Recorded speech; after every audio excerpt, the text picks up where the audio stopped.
Chhatrapati Shivaji Maharaj. They challenged Mughal dominance, establishing an independent Maratha kingdom in western India. Shivaji, a brilliant military strategist and a shrewd administrator, instilled in his people a spirit of resistance and a deep sense of national identity. Born into a family of warriors, Shivaji understood the importance of guerrilla warfare in the challenging terrain of the desert, forging a formidable fighting force that challenged the much larger Mughal armies. Shivaji's military successes, including the capture of the strategically important fort of Torna at the young age of 16, earned him the respect of his followers and the grudging admiration of his enemies. He understood that true power lay not just in military might, but also in the hearts and minds of the people. Shivaji's vision extended beyond military victories. He laid the foundation for a well-governed state based on justice and the welfare of his subjects. He reformed the administrative system, introduced revenue reforms based on land productivity, and patronized the Marathi language and culture. He understood the importance of a strong navy and established a Maratha fleet that challenged European dominance in the Arabian Sea. Shivaji's reign marked the beginning of the Maratha resurgence, a period of expansion and consolidation that would see the Maratha Confederacy emerge as a dominant power in 18th century India. His legacy as a warrior king, a just ruler, and a symbol of Maratha pride continues to inspire generations of Indians.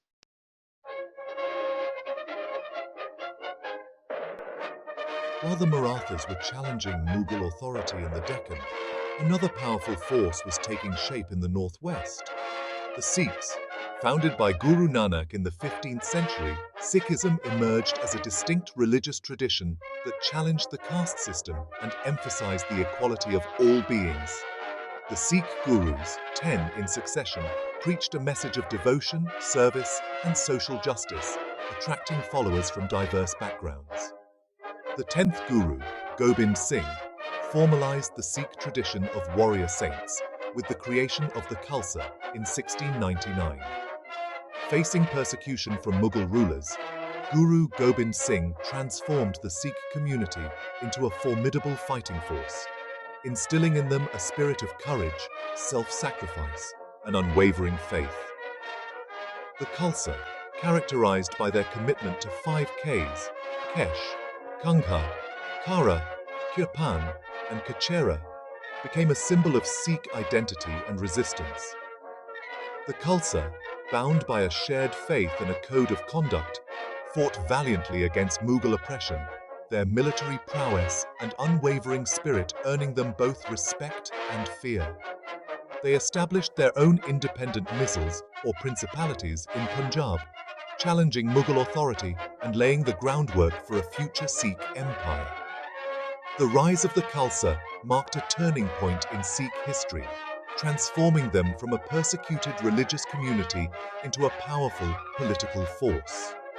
Their struggle for survival and their unwavering commitment to their faith would shape the destiny of Punjab and have a lasting impact on the history of India.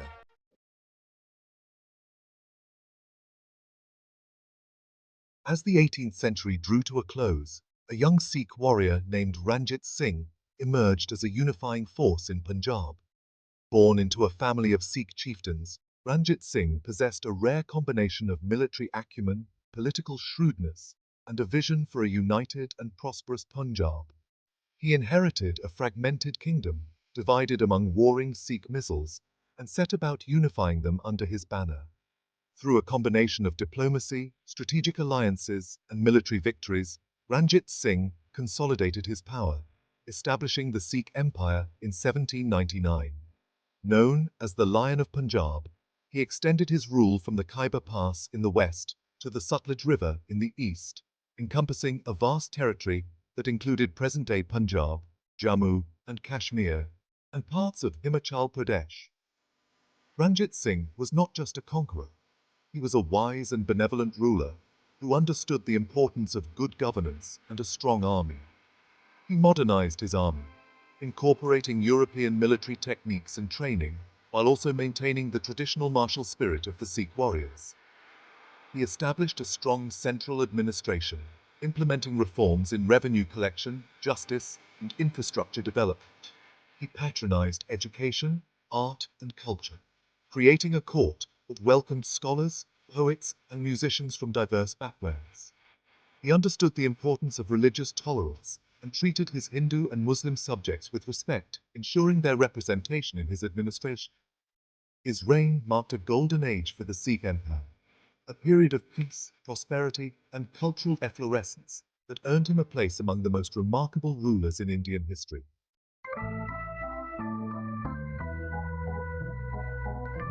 The 19th century dawned with the shadow of British rule stretching across the Indian subcontinent. The East India Company, once a humble trading enterprise, had, through a combination of shrewd diplomacy, military might, and the exploitation of internal divisions, become the dominant power in India. The once mighty Mughal Empire had been reduced to a shadow of its former self, its emperors mere puppets in the hands of the Company Bahadur. The Maratha Confederacy, weakened by internal strife and defeats at the hands of the British, had been effectively dismantled. The Sikh Empire, after the death of Maharaja Ranjit Singh, had succumbed to British ambitions, its territories annexed after a series of bloody conflicts.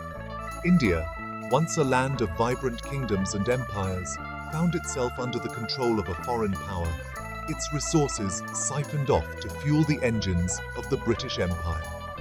The British Raj, as it came to be known, brought with it a complex legacy. On the one hand, it introduced modern systems of administration, education, and infrastructure, laying the groundwork for a unified India. The railways, built primarily to transport raw materials to British factories, inadvertently connected distant parts of the subcontinent, fostering a sense of national unity. English education, while initially intended to create a class of Indians to serve as clerks and intermediaries, inadvertently exposed them to Western ideas of democracy, liberty, and nationalism, planting the seeds for future resistance. However, these advancements came at a steep price. The British Raj was built on the exploitation of India's resources and the systematic dismantling of its traditional industries.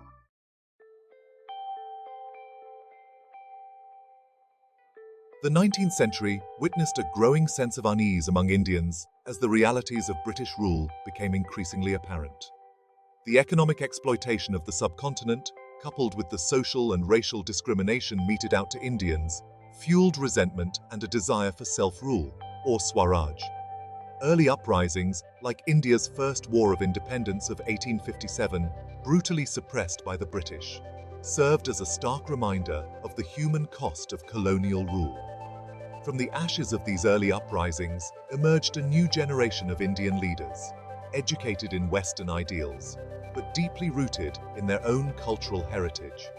They recognized that the path to freedom lay in uniting a diverse and fragmented nation under a common banner of nationalism. Organizations like the Indian National Congress, founded in 1885, provided a platform for educated Indians to articulate their grievances and demand greater autonomy from British rule.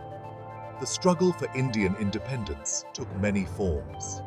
Early nationalists like Dadabhai Naoroji and Gopal Krishna Gokhale advocated for greater representation for Indians within the existing colonial framework. They exposed the economic drain of British rule through their writings and speeches, demanding greater economic justice for India. Others, like Bal Gangadhar Tilak and Bipin Chandra Pal, known as the extremist faction within the Congress, advocated for a more assertive approach, demanding complete independence from British rule. They mobilized the masses through religious festivals and invoked India's glorious past to inspire a spirit of resistance. The stage was set for a leader who could unite these diverse strands of nationalism and lead India to its destined tryst with freedom. That leader would emerge in the form of Mohandas Karamchand Gandhi, a lawyer who had honed his skills of non-violent resistance in South Africa.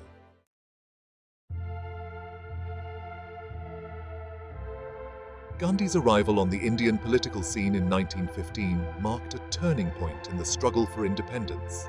His message of satyagraha, or truth force, resonated deeply with the Indian masses. He called upon Indians to resist British rule through non-violent civil disobedience, boycotting British goods, refusing to cooperate with colonial laws, and embracing traditional Indian values of self-reliance and simplicity. Gandhi's leadership transformed the Indian National Congress from an elite organization into a mass movement, drawing in millions of ordinary Indians from all walks of life. From the Salt Satyagraha of 1930, which challenged the British monopoly on salt, to the Quit India movement of 1942, which demanded an immediate end to British rule, Gandhi's non-violent campaigns shook the foundations of the British Raj. The British, weakened by World War II and facing increasing pressure both domestically and internationally, finally agreed to grant India independence in 1947. However, this long-awaited freedom came at a tragic price. The partition of India into two independent nations, India and Pakistan, based on religious lines, led to one of the largest mass migrations in human history, accompanied by horrific violence and bloodshed. Millions of Hindus, Muslims, and Sikhs were displaced from their ancestral homes, their lives torn apart by the communal hatred that had been inflamed during the final years of British rule. Gandhi, who had opposed partition and had worked tirelessly for Hindu-Muslim unity, was devastated by the violence. On January 30th, 1948, just a few months after India achieved independence, he was assassinated by Nathuram Godse, who held him responsible for the partition and the plight of Hindu refugees. Gandhi's assassination was a tragic loss for India and the world, but his message of non-violence, truth, and social justice continues to inspire generations of activists and peacemakers around the world.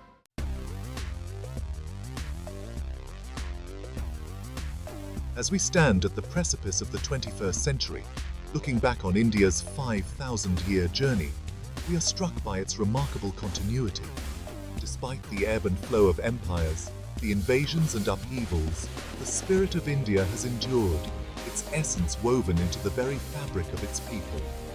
From the ancient cities of the Indus to the bustling metropolises of modern India, there is an unbroken thread connecting generations, a shared cultural memory that transcends time and circumstance. India's story is not one of linear progression, but rather a tapestry of diverse strands woven together, creating a vibrant and complex whole. It is a land where ancient traditions coexist with modern aspirations, where spirituality and science walk hand in hand, and where unity is found in the midst of incredible diversity. This ability to embrace contradictions, to find harmony in dissonance, is perhaps the defining characteristic of Indian civilization. India's resilience, its ability to absorb and synthesize diverse influences, is evident throughout its history. From the arrival of the Aryans to the Mughal conquest, each wave of newcomers left its mark on the subcontinent, adding new layers to its cultural tapestry. Yet through it all, India retained its essential character, its core values of tolerance, respect for diversity, and a deep-rooted spirituality. The teachings of Buddha, Mahavira, and the Bhakti saints continue to resonate today, reminding us of the importance of compassion, non-violence, and the pursuit of truth. The legacy of Ashoka's Dharma Vijaya, of Akbar's Dini Ilahi, and of Ranjit Singh's secular rule serve as beacons of tolerance and inclusivity in a world often torn apart by religious and ethnic strife.